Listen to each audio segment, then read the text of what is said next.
வாங்க சார், எப்படி இருக்கீங்க? நல்லா இருக்காங்க. நல்லா இருக்கீங்களா? உட்காருங்க. பார்த்து ரொம்ப நாள் ஆச்சு சார். எதிர்த்த வீட்டுல இருக்கீங்க, எப்பயாவது தான் வர்றீங்க. வந்துட்டு போங்க. போறோம், நம்ம ஒரு வேலை நினைச்சு போறோம், அது இன்னொரு வேலை ஆடாய் அப்படியே அப்படியே ஊர்லயே இருந்துட்டீங்க, இப்பதான் வர்றீங்க. இருக்கலாம்னு வந்திருக்காங்க ஊருக்கு. டீ சாப்பிடுறீங்களா? சாப்பிடுறேன், போடுங்க. போடுறேன். அது வரைக்கும் சிறகடிக்க ஆசை பாத்துக்கிறீங்க. அப்படியா? என் பையனையே தப்பா சொல்றியா? அத்தை, நான் தெரிஞ்சு பண்ணலத்த. உங்க பையன் என்னத்துக்குமே லாயக்கு இல்ல, அதனாலதான் நான் வந்து இத பண்ணேன். ஏய், அவன் நல்ல வேண்டி.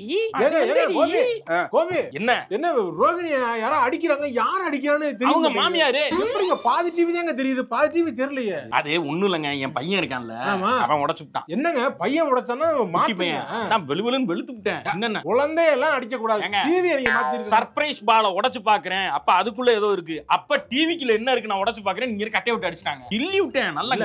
குழந்தை வளர்ப்பை பத்தி தெரியாம ஏன் நீங்க எல்லாம் குழந்தை பெத்துக்கிறீங்க எனக்கு தெரியல சார். குழந்தைங்கிறது அப்படித்தான், 3 வயசுக்கு நெறிப்படுத்த கூடாது. குழந்தைங்களுக்கு எப்பவுமே நம்ம குழந்தையா தான் மாறி பேசும்.